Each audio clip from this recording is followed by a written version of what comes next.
Saudari-saudara terkasih dari Komsos Gereja Santa Maria Kartasura, saya mengucapkan selamat hari Minggu dan berkah dalam.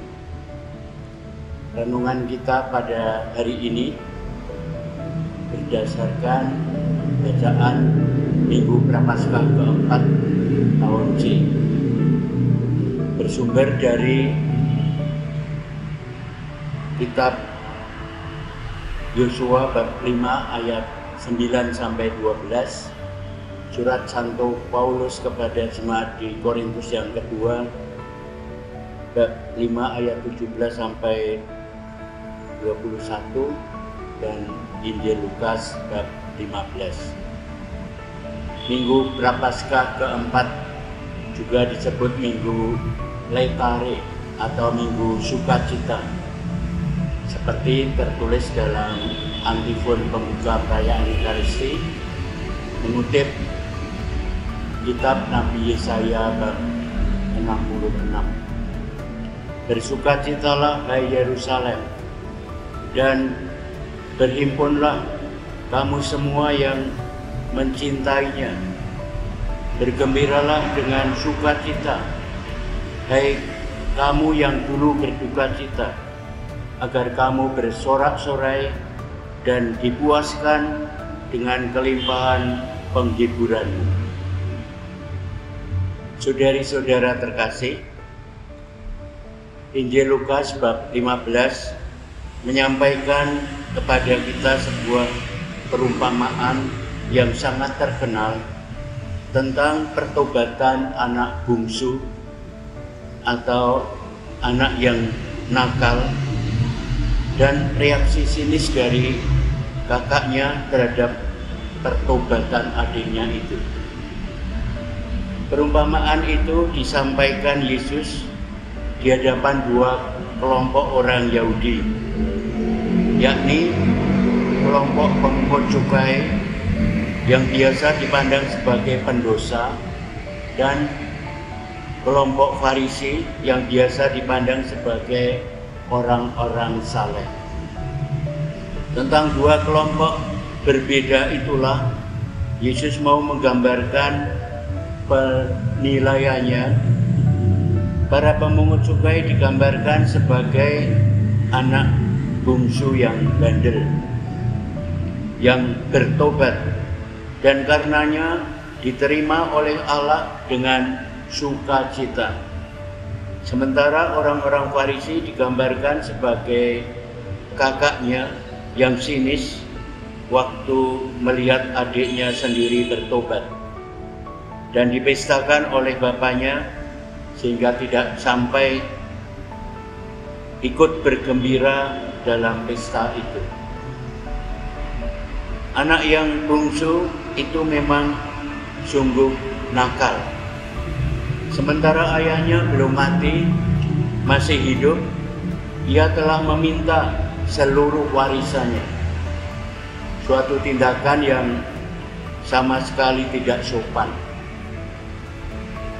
Lalu ia memboroskan warisannya itu dengan hidup berfoya-foya. Suatu tindakan yang tidak hanya tidak sopan, tetapi juga bodoh. Karena kebodohannya itulah ia harus menerima konsekuensinya yang berat. Ia jatuh melarat dan menjadi penjaga babi milik seorang kafir. Ini sungguh suatu status paling hina bagi seorang Yahudi, menjadi penjaga babi milik seorang kafir pula.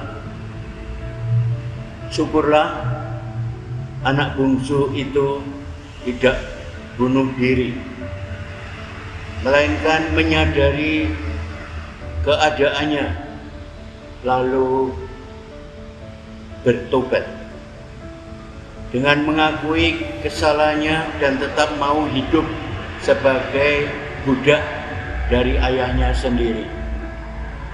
Ia mengaku dengan jujur di hadapan ayahnya, "Bapa, aku telah berdosa terhadap surga dan terhadap Bapa. Aku tidak layak lagi disebut anak Bapa. Sadar akan kebandelannya, kesalahannya dan dosanya, ia merasa tidak pantas lagi sebagai anak. Reaksi ayah dan kakaknya sebagai lambang reaksi dari Allah dan orang Farisi sendiri sungguh berbeda.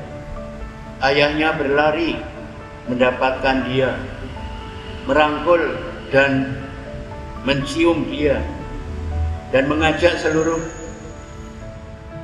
keluarga besarnya untuk berpesta atas kepulangannya itu.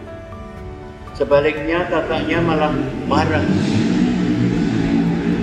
tidak mau masuk ke rumah, mengecam kemurahan hati ayahnya, menuduh ayahnya tidak adil, dan menuduh adiknya telah memboroskan harta kekayaan ayah bersama-sama dengan para pelacur.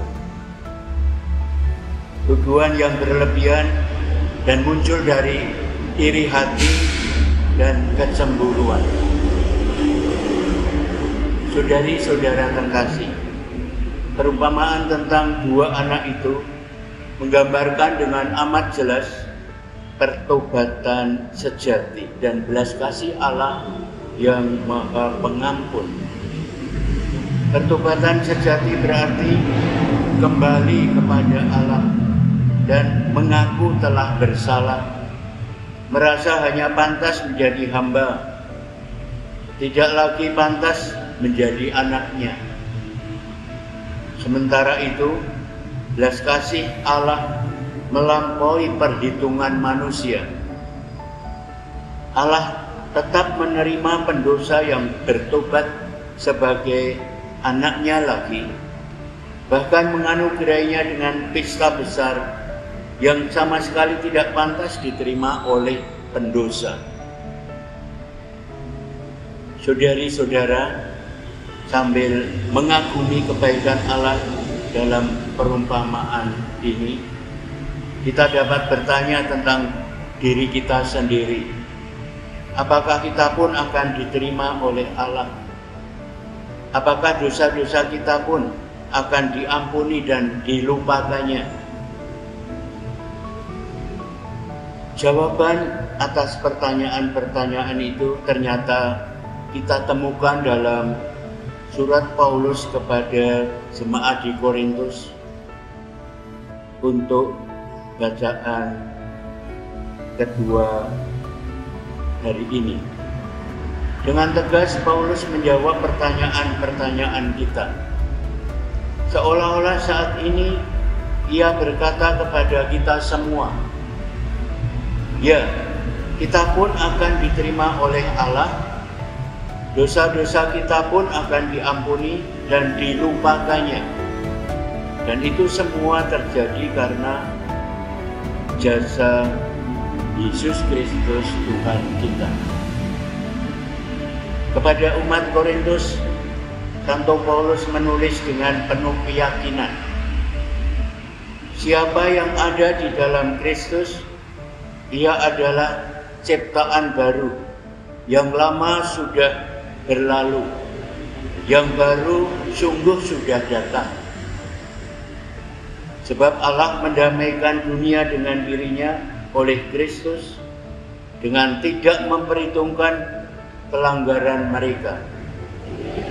Kristus yang tidak mengenal dosa telah dibuat oleh Bapa menjadi dosa karena kita, supaya dalam Kristus kita dibenarkan oleh Bapa.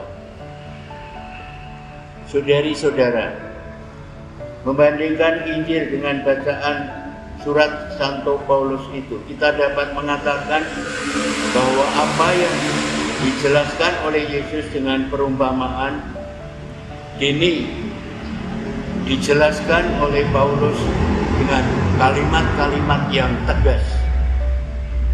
Selain itu juga ditambahkan olehnya bahwa persatuan baru antara anak dan bapa itu dapat terjadi karena jasa Yesus Kristus. Saudari-saudara, pesta yang diselenggarakan karena kembalinya anak bilang itulah yang dipralambangkan dengan perayaan Paskah yang diselenggarakan oleh Yosua dan umat Israel ketika kembali ke Kanaan, tanah terjanji. Seperti digambarkan dalam bacaan hari ini dari kitab Yosua. Selama perjalanan di padang gurun, orang-orang Israel yang hilang di Mesir harus makan mana dan banyak menderita. Tetapi kini mereka telah kembali ke tanah warisan bapa mereka. Karena itu sudah selayaknya lah bahwa mereka merayakan peristiwa itu dengan merayakan Paskah. Lalu makan roti tak beragi dan petik gandum, buah hasil bumi Kanaan, sebagai ganti makanan mana yang sederhana yang mereka makan waktu mereka masih menderita dalam perjalanan di padang gurun. Saudari-saudara terkasih, Paskah Yahudi merupakan pralambang Paskah Kristen. Keduanya merupakan hari pembebasan umat manusia oleh Allah. Pembebasan itu tidak datang karena usaha manusia sendiri, melainkan karena jasa Yesus Kristus dan karena kemurahan Bapa semata-mata. Tetapi manusia juga diharapkan berbuat sesuatu untuk proses pembebasannya, yakni bertobat, mengakui sebagai orang berdosa dan bersalah, dan kembali kepada Bapa. Dan itulah sukacita. Maka kita merayakan Minggu Prapaskah keempat, Minggu Letare, Minggu sukacita, Minggu gembira. Tuhan memberkati.